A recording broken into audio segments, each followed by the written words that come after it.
Ándale. ¿Y este regalo? Es para ti, Morsa. Muchas gracias. Te lo traje. Pontón, muchas gracias. Aquí Siempre- lo vamos a poner en medio. siempre en el pensando en momento. Sí, siempre pensando en mí. Es que yo os vi y se me antojó a jugar ajedrez. Exacto. Muy bien. ¿Listo? 5, 4, 3, 2, caramelos y bolitas. Montón, ¿ahora dónde me trajiste? En Meta Running House. Ándale, que nos patrocinen. Desayunos buenas. A ver si nos patrocinan. Y unas pizzas buenas. ¿Ah, sí? Sí. Sí, ya hemos estado acá, ¿no, Pontón? Sí, muy Sí, rico. sí, sí. Pues mira, tenemos sorpresas. Hoy tenemos aquí al presidente de la Federación de Ajedrez, Hola. el doctor Mario Ramírez Barajas, ¿sí? Y tenemos al gran maestro Sandro Mareco, que es el entrenador oficial, ¿no? De la selección de de, la- ajedrez mexicana. De la federación, es el entrenador oficial. Le tuve que ceder mi puesto por alguna razón, ¿no? Bueno, ya. pero bueno, no, me da mucho gusto El canal que... estaba yendo muy bien y tuvo que ir a otro lado, ¿no? Exactamente. ¿Sabes lo que pasó? Se Sí. fastidió la pierna, la Sí, rodilla. la rodilla, me lastimé la rodilla y desde entonces no soy el mismo. Oye, Manuel, no dejas de lado que siempre, perdón. que ella siempre me acompaña a todos Perdón, los perdón, torneos perdón. y es ahí mi perdón. esposa que aquí siempre anda. Sí, perdón, es que Es cuando brazo- hablo de es ajedrez brazo me olvido de operativo, todo. es brazo operativo. Es brazo Brazo operativo. Sin ti no existe este asunto, lo sabemos. La manager. Es la manager, ¿no? Bueno, pues estamos aquí desayunando, nos reunimos con Mario, gracias por haber aceptado aquí la invitación de venir a platicar Gracias temprano. a ustedes. Yo sé que Sandro, desde que se sugirió la idea, ya me odiaba porque es muy temprano y los maestros no nos levantamos temprano, a menos que demos clase en la UNAM temprano, como yo. No, pero fuera de eso, yo sé que es un doble esfuerzo y se lo agradezco a Mareco porque lo entiendo perfecto. O sea, si algo entiendo es que levantarse temprano es odioso, ¿o no? Bueno, sí, depende de la costumbre de cada uno, ¿no? Pero- Sí, pero es la verdad. Y tenemos a Pontón que está grabando aquí, Sí, ¿sí? maravilloso. Muy bien. Pero bueno, pues vinimos a platicar de varias cosas. Particularmente, primero viene el Nacional Abierto, Sí, yo- ¿no? Pero bueno, antes de eso, el otro día me apliqué a leer el anuario que habías puesto en Facebook y me sorprendió muchas cosas. O sea, me sorprendieron muchas cosas. Una de ellas es la cantidad de torneos que se han estado haciendo, ¿no? La verdad es que más allá de lo que se pueda decir para bien o para mal, por lo menos hay un reporte de todo lo que se ha estado haciendo, ¿no? Cosa que no existía antes, ¿no? Nadie sabía cuántos torneos se hacían. Creo que ha ayudado mucho la sede de Los Pinos. Creo que ha permitido también la posibilidad de hacer muchos más torneos, ¿no? Sin tener todo el problema de la logística, de dónde hacerlo, de las mesas, de las sillas, de los tableros, ¿no? Cuéntanos, Mario. Sí, mira, la verdad es que hacer el anuario fue un gran esfuerzo. Aquí quiero hacerle un reconocimiento público al trabajo que hizo Pablo de la Morte y Enrique Zaragoza para que armáramos, pero si revisas, mucho más allá de Los Pinos, el anuario está repleto de información sobre la cantidad de torneos internacionales en los que participamos. Desde que yo empecé no hemos fallado uno solo. La cantidad de torneos nacionales e internacionales que hicimos aquí. Y lo más importante, el altísimo el volumen de torneos ITT y RT, torneos para rating y título, que antes nuestros jugadores tenían que irse a Cuba, tenían que irse a otro lado para titularse. Ahora tuvimos 30, 40, 50 torneos en el transcurso de un año en todo el país. Tuvimos torneos ITT incluso en muchos lugares. Por supuesto que tienes razón que ayuda a Los Pinos, ayuda a tener el Centro de Desarrollo de Alto Rendimiento Claro. también del Comité Olímpico Mexicano, pero es parte del esfuerzo y ahora hemos ido instalando en el interior de la República espacios iguales. Yo aspiro a en no más de un año y medio, 2, que en todo el país cada asociación tenga un centro igual. Estaría fenomenal. Ya tenemos en Colima, ya tenemos en Monterrey, ya tenemos en Villahermosa. Espero poder crecer. Vamos a montar después de este abierto en Yucatán. O sea, yo espero que estemos platicando aquí en un año y medio y te diga, tenemos montado por lo menos un centro en cada estado. Ok. Que eso sería generar una infraestructura, porque es absurdo que pensemos que se desarrolla, por poner un ejemplo absurdo, el voleibol, porque hay gimnasios, pues obviamente. Claro. ¿Y el ajedrez dónde? O sea, para mí lo ideal sería que tú llegaras a, no sé, ¿qué te gusta? San Luis, y en la aplicación checaras en la página de la federación donde está el club de San Luis si quieres ir a jugar y vieras la dirección y entraras y vieras un lugar igual de bien montado que el de Los Pinos. Eso es lo que estamos intentando en este momento, Manuel, crear una infraestructura que nunca ha existido. Y qué bueno que tocas lo del anuario, porque yo lo difundí, lo pasé en inglés, lo difundí en la FIDE y las respuestas fueron de veras, en el Consejo Directivo de FIDE recibí varios comentarios de amazing, inspiring, Ajá. o sea, asombroso, inspirador. Yo no creo que en este momento tengamos un país de América, y déjame ganarle a los argentinos una, Sí. ahora que son campeones del mundo, que está Sandro. Creo que el año pasado fuimos el país que más torneos reportó a FIDE con reporte de rating en el mundo. Ok. Era Argentina. Ajá. No he checado bien el dato, pero creo que sí, porque creo que Mario reportó 200, nosotros reportamos sobre 600. Entonces somos el país que más torneos reportó, el país que más oportunidades dio para generar rating. Pues por supuesto que reconozco que tenemos muchos pendientes en el desarrollo técnico, por supuesto, Sí. pero mira, a como yo lo entiendo es así. No podemos tener maestros internacionales si no logramos crear una masa crítica de maestros FIDE. Déjame poner un ejemplo, déjame ser metafórico. Va. Es como si tuviéramos un vaso, Sí. ¿ok? Para que este vaso se derrame hacia maestros internacionales, tengo que llenarlo de maestros FIDE para que se empiece a desbordar. Ajá. No podemos ilusionarnos en que un chico va a ser gran maestro. Tenemos que pensar en crear una masa crítica de la que salgan varios. Ok. Si logramos llenar este vaso de maestros FIDE que se conviertan en maestros internacionales, pero agarramos el vaso de maestros internacionales, Claro. empecémoslo a llenar y cuando lo logremos desbordar, van a salir varios maestros, grandes maestros, no uno, no dos. O sea, pensar en que un talento puede ser nuestra gran ruta es a lo mejor perdernos en una oportunidad de que sea un proceso sistemático, ¿no? Un proceso de oportunidad de una persona, ¿no? Mira, Ok. ahorita Sando trae de alumno al Gol, un chico de Baja California Sur, bien, un chico de mucho talento. Ganó ayer el- Acaba de la ganar Copa la Nexus. Copa, la Chihuahua. Copa Nexus en Chihuahua. Sí. Y me llama la atención, ayer déjame enseñarte algo de los resultados. Me llaman la atención varias cosas de lo que pasó ayer. Le ganó, te voy a enseñar los resultados, le ganó, está arriba de cubanos. Ok. Y nos habla a lo mejor ya de bien un relevo, ya quedó muy arriba de varios maestros FIDE, incluso de un gran maestro mexicano. Ok. O sea, ya traes ahora una generación pujante. Y brincándome un poquito del anuario a sala abierto, ya el año pasado en Chihuahua tuvimos jugando al menos 12 niños menores de 10 años en primera fuerza. Eso es un O sea, mérito. y esa ¿no? es la idea, crear llenar este vaso. O sea, ahorita lo primero que necesitamos es mucho talento trabajando junto para que se empiecen a desbordar, ¿no? Empiecen a ser candidatos a maestros, maestros internacionales, maestros FIDE, porque no podemos ilusionarnos en que generemos un gran Sí, maestro. sí, sí, eso Tenemos lo que entiendo. generar un modelo que nos permita que se produzcan muchísimos grandes maestros. Viene el abierto, arrancamos el 4 con las categorías superiores. Lo fuerte es el 5. No se lo pierdan. Tenemos todos los pinos a nuestra disposición. Déjenme decirles que el área que tenemos apenas caben 100 y la Adolfo López Mateos cabrán otros 300. Pero la gran fiesta va a estar en lo que era la cancha de tenis, Ajá. lo que era el helipuerto, donde vamos a tener carpas, vamos a tener muchas cosas. Y la casa presidencial, lo que era la casa Wow. presidencial de Peña Nieto, ahí van a estar jugando nuestros niños. El 5 de abril, arrancamos el 4 con primera fuerza. Sí, son 9 rondas para primera fuerza y 8 Y para ocho las para- demás fuerzas, ¿no? No, y seguimos incrementando los premios. ¿Te acordás cuando yo tomo la federación? Traíamos creo que 1.080.000, algo así. Estamos en 1.600.000 y tantos mil pesos de premios. Entonces, es un torneo que es muy difícil de organizar, que siempre cuesta No, mucho vaya. trabajo sacarlo. El puro costo en logística, este año el arbitraje por tener todas las salas divididas. Las mujeres van a jugar primera fuerza, va a estar en lo que era la Casa de la Gaviota, que está muy bonito. No, te lo cuento Sí. como es, porque Sí. pues bueno... Se dice y no pasa nada, ¿no? A un lado Se de dice y la no pasa cabaña, nada. a un lado de la cabaña de los Fox, es Ok. un edificio que ahora es un Sencali, que es un centro de capacitación muy bonito. Van a jugar ahí. Los hombres la primera fuerza va a estar en el Venustiano Carranza, que es un salón hermosísimo también. Y nuestros niños van a estar derramados junto con segunda, tercera y cuarta fuerza entre la Casa Presidenta, cancha de tenis, la López Mateos y nuestra área. Así de que viene una fiesta. Sí, Una fiesta sin duda. increíble. Sí. Oye, Que- ¿Y todos podemos ir?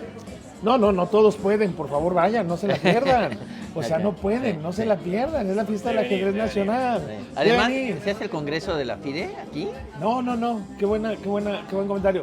No el Congreso. Ajá. Algo muy importante que es la reunión del Consejo Directivo de FIDE, del cual también tengo el gusto de ser vicepresidente, el honor de ser vicepresidente. Yo fui electo en la India durante la Olimpiada Mundial. ¿En Chennai? Sí, como vicepresidente y secretario general del Consejo Directivo. Ok. Vienen aquí los 25 directivos más importantes del ajedrez mundial. Vamos a tener a Anand, que por cierto, Pontón, hay que juntarnos con él. No, por supuesto que tenemos que hablar con Anand, Va a por estar- supuesto. Va a estar 2 días y medio. De hecho, de una vez hago invitación pública oficial a este señor para la cena de gala, con una condición, que vaya Pili, porque si va solo no lo dejamos entrar, Va, que es su esposa. le voy a decir a mi No mujer lo para dejamos que vaya. Tenemos Sí. la cena de gala el 4 en la noche con estos directivos. Bueno, Anand llega desde el día 3. Ok. Vamos a ver si lo agarramos para desayunar desde antes, pero van a estar aquí en México los principales. El día 6 hay un evento especial para la mujer que lo organiza Dana, que es la manager ejecutiva, la directora ejecutiva de FIDE, un día completo para eventos de mujeres. Va a haber una conferencia, un torneo especial para mujeres. Va a ser una fiesta maravillosa. Sí, cómo no. Y a ti te consta, porque estuviste con nosotros desde León, que nos hemos concentrado en darle a la comunidad ajedrecística un torneo organizado con los más altos estándares de calidad. Sin duda, sin duda. No, no. Ahora tenemos marca, está Sí. brandeado, tenemos manteles con decoración, tenemos 120 tableros electrónicos. No creo que haya un solo torneo en América que tenga ese número de torneos. 120 tableros electrónicos vamos a tener en este campeonato nacional. Si quiero ir, ¿cómo le hago para ir? ¿Perdón? Si quiero ir, ¿cómo le hago para ir? Está muy facilito. Tenemos una página, te metes a fenamacajedrez.com, y ahí hay un link y te jala una página donde puedes entrar, y para pagar no te preocupes, tienes Mercado Pago, tienes transferencia, tines Soxo, ya hice comercial, no importa. Puedes pagar, está muy sencillo. Y conservamos de algún modo alguna promoción, ¿no? Además vamos a tener grandes figuras jugando en el campeonato. No voy a adelantar demasiados nombres, pero aquí tenemos una. Nuestro campeón nacional del abierto pasado Así es. en Chihuahua. ¿Fuiste el Sandro campeón nacional gran el año maestro. pasado? Sí, el año pasado gané el Ah, fenomenal. No sabía. Aparte o sea, el año pasado ganaste el Iberoamericano y después ganaste el Nacional Abierto en México. Sí. Sí, Mira qué bien. tuvo O sea, la racha. por Buena eso- racha. sin duda, Por eso se ¿no? enamoró de México. Se me hace Sí. que acá ya agarró cábala. Sí. Ya agarró cábala en México. Gana el Iberoamericano en Los Pinos y luego gana el abierto en Chihuahua. Déjame contarte de Anand. Yo tengo una anécdota con él. 2003. Estaba yo en Linares, había ido a jugar con Rusek, que es como llevar un viejito, ¿no? A los torneos. No, eso no lo pongamos. No, estaba con Rusek y no, es que me hacía gracia porque íbamos a un café internet a conectarnos por algo y había unos niños jugando un videojuego y Rusek los callaba, le dice, hace mucho ruido, como un viejito. Y yo decía, es como un viejito Rusek, ¿no? Pero pero el caso está en que estaba jugando Peter Leco contra Kasparov en Linares y nosotros estábamos en la sala de prensa y era un final Leco tenía un peón de ventaja, en un final de damas, qué sé yo, y llega Anand, que ya había terminado su partida, y le pregunto, ¿cómo la ve, maestro? Y me dice, no, mira, hay que jugar dama acá, jaque, qué sé yo. Me dio toda una variante y le digo, maestro, va muy rápido. Y me la repitió. Y eso me cayó muy bien, o sea... Es un caballero, O sea, Anand es un vamos, caballero. a lo mejor me manda por un tubo porque dice, este es un tonto, no entiende nada, yo que le estoy explicando otra vez, ¿no? Claro. Entonces me pareció así muy respetuosa. Bueno, su mujer es encantadora también, Aruna. Él ¿no? es un caballero. Sí. De hecho, niños, todos vengan a conocerlo. Va a estar por lo menos el día 4, va a estar cuando arranca primera. El 5 no, porque se va al campeonato mundial precisamente. O sea, el plan era que Anand se quedara ok. una semana completa en México. Nada más que se tiene que ir que nos quedó montada la fecha con el campeonato mundial. Pero regresará. Les prometo que tendremos a Anand en México antes de que se acabe el año. Una semana para que ande aquí con Mareco en sus segundos 3 meses que esté aquí en México. Va, fenomenal. Pero- Y déjenme, aprovechen, aquí tenemos a Sandro, que es nuestro nuevo entrenador nacional del equipo que va a los Juegos Centroamericanos y del Caribe. Que esto a lo mejor no lo hemos dimensionado, pero representa el ingreso del ajedrez al ciclo olímpico. Ah, O sea, el que haya ajedrez en los Juegos Centroamericanos tiene una importancia dramática porque permite que el ajedrez ya sea considerado como parte del ciclo olímpico. ¿Qué quiere decir esto? Que nuestros ajedrecistas, si obtienen medallas, suman al medallero de los Juegos Centroamericanos. ah, Y estamos en pláticas para entrar a los Panamericanos, como deporte de exhibición, para poder entrar ya formalmente. Ok. Y la FIDE está presionando mucho para haciendo el lobbying para que entremos a los Juegos Olímpicos en una modalidad rápida, porque la clásica como que no es muy... Y no termina por no convencer. termina por ser lo más atractivo. Sin embargo, ya anunciaron, no sé si viste, que el COI anunció oficialmente los eSports entre virtuales y demás. No me tocó 9. verlo. Ajá, Ahorita ok. te mando la noticia. Va. 9 y uno de ellos es el ajedrez. Ah, vale. Oficialmente empiezan las eSports Series 2023 y el ajedrez está dentro. Mira Y qué es bien. una gran noticia para el ajedrez. Sí, cómo no, sí. Entonces, y una gran noticia para México que tengamos a Sandro entrenando en México. Eso es lo que me parece notable. Me da mucho gusto que Sandro esté otra vez en México. Creo que al rato no se va a querer ir de acá. Bueno, quién sabe qué pase con la parte política. Entonces, a lo mejor es que ya no sé políticamente qué país es mejor o peor. O sea, de Latinoamérica, que está como para dudar todos. Pero en términos de ajedrez, creo que es un gran avance tener un entrenador como Sandro. Porque primero, creo, bueno, ganaste el año pasado, eres el campeón, todavía eres el campeón iberoamericano, ¿no? Sí. Sí, ¿Sí? Es el campeón iberoamericano, el campeón nacional. O sea, un jugador arriba del 2600 estás, ¿no? Sí. No, Sí, o o sea- sea, ahora estoy con 2625 más o menos.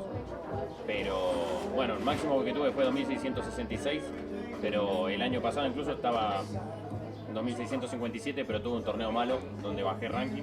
Pero como te digo, fue un año que fue bastante bueno, pero tuve un torneo muy malo. Ajá. O sea, porque de hecho el año pasado gané el Iberoamericano, gané el Nacional Abierto, gané un torneo en Chile, en Arica, gané otro torneo en Argentina, otro abierto, y compartí el primer lugar en 2 o 3 torneos más, pero perdí por sistema, digamos. Pero Ok. metí un torneo muy muy malo y bueno, y Sí. ese es duro, porque es muy duro porque cuando metes un torneo muy malo muchas veces es más difícil recuperar uno muy malo que Ajá. varios buenos, porque normalmente cuando, no sé, por ejemplo, gano el Iberoamericano, gané 8 puntos, algo así de ranking. Sí, Y ok. normalmente es difícil ganar. Es más fácil perder el ranking Ah, que sí, ganarlo. sí, digamos. sin duda, sí. Sí, es más fácil perder que ganar. Sí, sí, no, además es horrible, ¿no? Juegas 3 torneos bien y juegas uno malo y todo lo que hiciste se fue a la basura. Claro, por eso, sí. Es horrible, ¿no? Pero bueno, pero en términos de entrenamiento, a mí particularmente estaba comentando antes que lo que me preocupa más es porque de pronto es muy difícil progresar. Que uno, vamos, llegas a 2,200 y después de ahí cuesta un montón subir o pasar de 2,200, pues. Llegas a 2,300 y parece que hay una pared interminable que no puedes subir, ¿no? Y ¿a qué atribuyes que eso pase o qué hay que hacer para que eso no pase? Bueno, depende, o sea, obviamente que para ir subiendo, mientras querés subir a cada vez más ranking, tenés que por ahí entrenar más o principalmente mejor, digamos. Ok. No necesariamente mucho O más. sea, no más horas, sino más Si no- calidad de estudio, Sí, ¿dices? tenés que hacerlo de manera más eficiente. El problema yo creo es como que en muchos casos, algo que para mí complica a muchos jugadores es que por ahí aprenden algunas cosas y por ahí esas cosas no son tan útiles en realidad. Pero son útiles a cierto nivel, pero cuando vos vas subiendo, por ejemplo, después ya no. Por ejemplo, no sé, como cuando te aprendes una apertura medio truquera para Ajá. jugar Blitz y tenés un ranking más bajo y caen todos tus rivales en eso. Sí. Pero después ya tenés más ranking y de repente la mayoría ya no van a caer en eso. Entonces por ahí tenés que cambiarlo. Ah, En ok. eso, por ejemplo, es más fácil de detectarlo, pero por ahí en otras cosas te pasa lo mismo y de repente te quedas como atado por ahí algunos conceptos, algunas cosas que hacen que termines siendo como un jugador un poco más limitado y como que te cuesta mucho cambiarlo porque es como algo que ya aprendiste. Claro. Por eso también para mí es más fácil cambiarlo en gente más joven que en gente más grande, porque para mí el más grande también puede cambiarlo, pero como ya venís haciendo muchas veces el mismo error, por decirlo de alguna manera, mientras más veces lo hiciste, más difícil es cambiarlo, ¿no? O sea, es como Sí. que... Básicamente su objetivo es quitar vicios. Sí, o sea, porque, Claro. porque no solo vicios, sino que porque, por ejemplo, no sé, hay varios conceptos que explican que para mí sirven un poco como estadística, digamos, pero para mí no sirven tanto en la práctica después para tomar decisiones, digamos. Ok. ajá. Porque para mí es como que si vos ves, por ejemplo, la cantidad de conceptos que hay en ajedrez, son muchísimos. Y un problema que tenés cuando estás en la práctica es que tenés tantos que después, no sé, uno se Sí. choca con otro y justo en una posición conviene uno y justo en una posición conviene otro. Pero vos lo tenés que saber, o sea, tenés que darte cuenta justo cuál es el de esa posición. Y ese es un problema que yo creo que se le da a mucha gente, que es como que cómo tiene que decidir. Y entonces, por eso, yo muchas veces prefiero trabajar sin que estudien tanto eso y estudiar como de otra manera. Yo trabajé muchísimo tiempo con la computadora, eso es. Ajá. O sea, yo trabajo mucho con la computadora, ¿no? Ok. O sea, porque yo también de 2.200 hasta que llegué a 2.600 más o menos, casi 200, trabajé prácticamente solo. O sea, me dio algunos consejos Pablo Ricardi, que es un gran maestro de Argentina. Y después hice unas 4 o 5 clases con él porque no tenía la plata para pagar más, digamos, ¿no? Claro. Y bueno, entonces más o menos de 200 a gran maestro fue entrenando todo el tiempo solo casi. Pero sí pasaba mucho tiempo con la computadora. Después cuando ya tenía cerca... Entonces en realidad llegué a más de 2600, pero para mí mi fuerza no era 2600 en ese momento y me caía a 2570. Y ahí fui a entrenar con un Fanderson a Suecia. Y después, bueno, ya pasé de 2600, que ya tengo más de 2600 desde hace, no sé, 6, 7 años, ya no sé, digamos. Ahora dime una cosa, decía Fischer alguna vez que, dice, yo a los 13 años me di cuenta que estaba ya jugando bien al ajedrez. ¿Tú en qué momento notaste, sí notaste un cambio entre, por decir, 200 a dar un brinco en tu ajedrez? O sea, ¿lo notaste o fue muy gradual y se fue dando y de pronto tenías 2500, por decirte algo? Mira, a mí lo que sí me fue pasando es como que en varias etapas, porque por ejemplo yo a los 18 años tenía 2187 de ranking, menos de 200, pero ese mismo año ya terminé con casi 2300, al otro año terminé con 2350 y al otro con 2450, a los 20 ya tenía 2450 y a los 22 ya era gran maestro, digamos, ¿no? Ok. El punto es como que lo que yo sentía era como que a veces estaba como un poco trabado y de repente veía algo que como que encontraba o descubría algo que me parecía después que lo veía obvio y que no entendía por qué no lo había visto antes. Ajá. Pero eso marcaba como una diferencia, pero eso fue como que fueron varios momentos que se me dieron en los que, no sé, te doy un ejemplo, yo tenía 2330 de ranking y calculaba más o menos bien y muchas veces encontraba muchas jugadas, pero perdía muchas veces con jugadores un poco más fuertes y cuando yo iba a analizar sentía que habían calculado peor que yo. Ajá. El punto es que digo, bueno, si me ganan varias veces y calcularon peor, entonces algo están haciendo mejor, porque no puede ser que, o sea, claro, el resultado para mí manda mucho. O sea, vos podés decir, bueno, estoy estudiando mucho, pero si tus resultados son malos, entonces algo tenés que cambiar. Entonces en ese momento, varios me ganaban como calculando menos. Y lo que me di cuenta ahí era que muchas veces yo no ubicaba bien las piezas a largo plazo, digamos. Entonces como que no lo conseguía detectar bien. Bueno, en el momento que conseguí darme cuenta de eso y trabajar en eso, pasé, por ejemplo, de tener 2350 a tener 2450 en 6 meses más o menos. Ok, fíjate.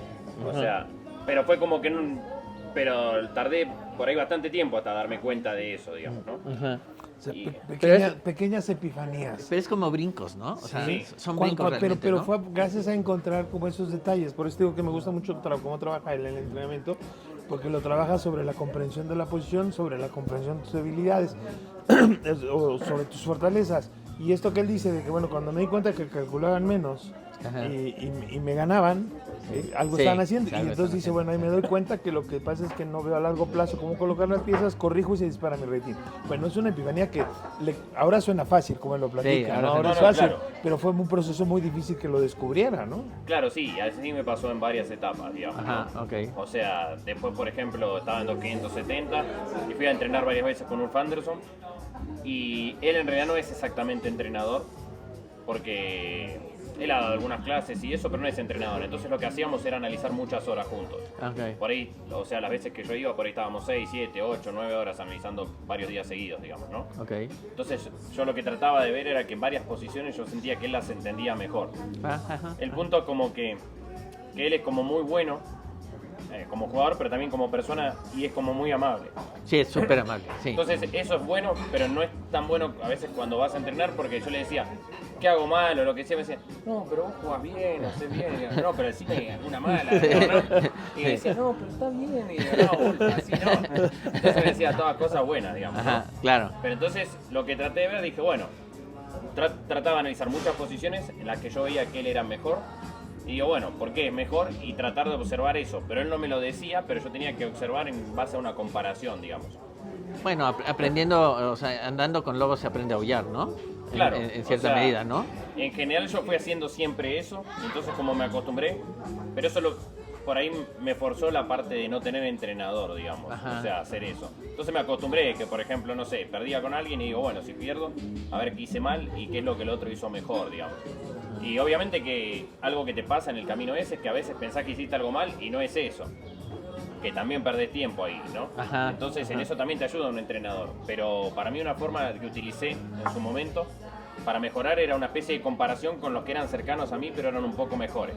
O sea, yo tenía 2.300 y decía, bueno, ¿por qué alguien juega 2.350, ¿no? Por ejemplo, ¿por qué se juega más ranking que yo? Porque a veces, como para criticar al otro es más fácil, ¿no? Normalmente uno lo ve al otro y decís, este hace esto mal y es súper fácil, ¿no? Pero digo, bueno, entonces miraba al otro y digo, si el otro hace esto mal y tiene 50 puntos más de ranking, algo tiene que estar haciendo mejor, Ajá. si no, no va. Entonces trataba de verlo, porque a veces observando el otro es más fácil ver tus propios errores, porque a veces criticarse a uno mismo no es tan fácil, ¿no? Ajá. Y aparte que yo ya me fui acostumbrando, pero muchas veces... No, y menos siendo argentino. Sí. Criticarse solo está difícil. Y mirá, querido. Mira, el arrogante número 1. El arrogante número 1. Cortázar tiene un libro maravilloso, perdón la digresión, unos primeros libros donde en una parte, que por cierto con esto le hice broma a Petrucci, en una parte el personaje dice, hice mi mejor, es un personaje argentino por supuesto, dice, hice mi mejor esfuerzo por pensar en mí mismo, Ajá. lo cual es bastante difícil para un argentino. Sí. Cortázar lo Sí. dice. No, por eso. Pero yo creo que eso también ayuda, porque normalmente, en muchos casos, yo veo, tanto con alumnos o incluso a mí me ha pasado y así, que uno siempre pone por ahí, primero antes de admitir que se equivocó, pone alguna excusa por la que se equivocó, Ajá. digamos, ¿no? Es que justo ese día estaba cansado, justo pasó esto, y así. Pero bueno, siempre justo te va a pasar algo si es así, Claro, ¿no? claro. Entonces como que mejor decir, bueno, estoy haciendo varias veces mal esto y a ver cómo puedo corregirlo. Mientras más rápido te enfrentás con tus errores, más chances tenés para mí de progresar. De hecho, debo decir que yo ya seguía, antes de conocer a Sandro, ya seguía sus ideas. Les voy a decir por qué. Yo siempre he creído que es inútil, hoy en día, aprender a dar el jaque mate de alfil y caballo. Porque nunca me va a tocar. O Claro. sea, vamos, es interesante, es simpático, pero creo que no, y a lo mejor hay que aprenderlo, a lo mejor, Sí. a lo mejor hay que aprenderlo. Pero en términos prácticos, vas Claro. a perder una serie de horas en intentar, bueno, entender el mecanismo y demás, ¿no? Entonces, hay que ser, lo que decías, ¿no? Hay que ser eficiente en el estudio, ¿no? Finalmente Sí. no es que estudies, puedes estudiar 10 horas y no aprender nada, ¿no? O hacer Sí, las cosas nada, mal, ¿no? no creo, pero puede ser menos eficiente que alguien que estudie 3 mejor, digamos, ¿no? Claro. O sea, si le metiste 10 horas a algo, algo vas a aprender. Pero, por ejemplo, también influye la parte de la energía que vos le metés. No sé, como cuando vas a hacer entrenamiento físico, ¿no? Claro. De repente es importante que lo hagas con cierta intensidad y bien. Y por ahí si haces mucha cantidad, llega un momento en el que también perdés energía, perdés concentración y perdés muchas cosas que también influyen, ¿no? Sí. A veces uno lo hace, lo de decir, bueno, entrené un montón de horas para sentirse bien como con uno mismo, Ajá. pero por ahí en realidad sabés que por ahí no sé, decís, entrené 6 horas, pero por ahí de las 6 horas hay 3 que estuviste súper bien y otras 3 que estabas ahí, pero decía, uy, yo estoy un poco Déjame- cansado, lo que sea. Déjame ilustrarte en vivo, acomoda. Voy a comprometer a Sandro ahorita con algo que hizo con mis entrenadores este fin de semana. Sandro trabaja mucho haciéndolos Va a jugar, pensar, perdón. va a jugar Mario, ahora el presidente de la federación va a mostrar su nivel. Con Acá mucho contra gusto, Morsa. con mucho gusto.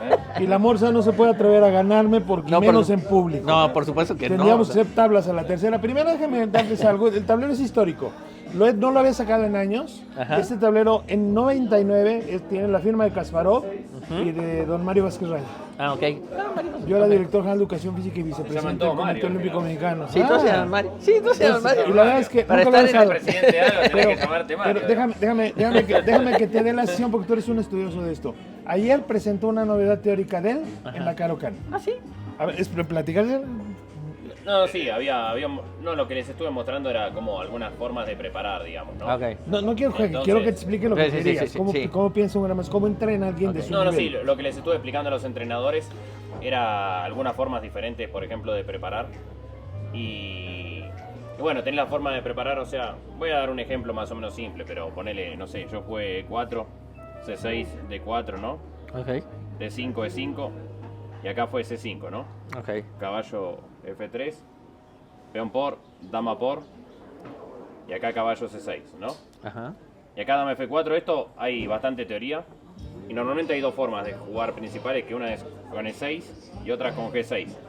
Yo jugué una opción que no es la mejor, o sea, sería objetivamente casi que un poquito dudosa, pero es muy interesante, que es F6. ¿Ah? Bueno, yo jugué esta posición, la tenía preparada. Entonces, yo lo que les explicaba a los entrenadores es que hay diferentes formas de preparar. Y una de las formas es preparar, digamos, esto sería como un poco especulativo, porque es un poquito peor, pero tampoco es tanto. Y el punto es que en la práctica, muchas veces, esto lo juego contra un maestro internacional, ¿no? Es que en la práctica muchas veces no es tan fácil acertar todas las jugadas Claro. buenas, digamos, ¿no? Claro. Entonces, esa es una de las formas de preparar. Entonces, yo lo que les explicaba eran diferentes formas de preparar. Una forma en la que vos, por ejemplo, podés hacer alguna opción, que no es la mejor de todas, pero tenés que ver qué tan fácil o no es acertar en la práctica las mejores, ¿no? ¿Y cuál es la idea de esto?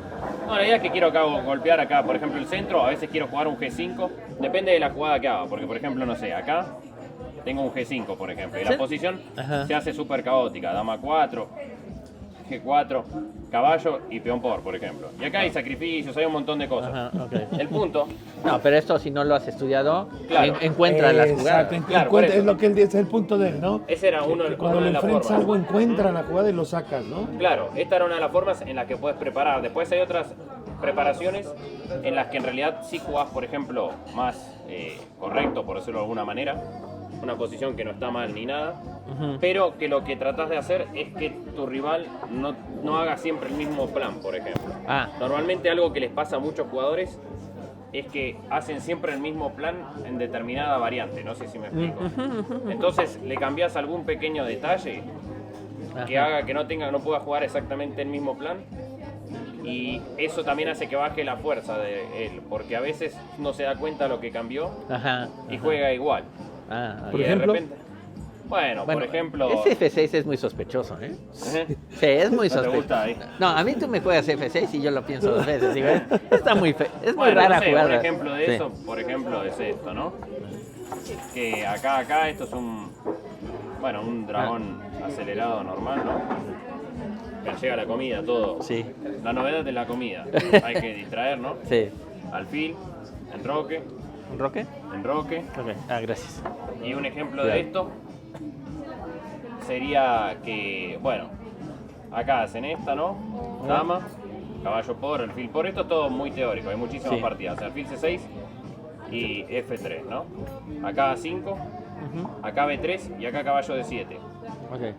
Acá hay mucha teoría, de hecho la jugada que voy a decir en realidad se hizo muchas veces, no es que es novedad ni nada, pero por ejemplo normalmente juegan acá muchos, la mayoría, con gran diferencia. Ajá. Entonces el plan del negro suele ser caballo C5 y dama B6. Ok. Estoy Entonces- dejándolo clavado. Claro, pero juegan caballo C5 y dama B6 y hay un truquito, que es caballo C5, ¿no? Perdón. Entonces juegan torre Ajá. y si hacen dama B6, acá A3 no funciona porque te hacen caballo por B3, que te amenazan la dama Ah, y amenazan un dama por E3, Ah, ok. porque hay un alfil de 4. Ajá. Ah, mira qué Ah, Ese truco. es mira. un truquito, ¿no? Sí. Esto es normal.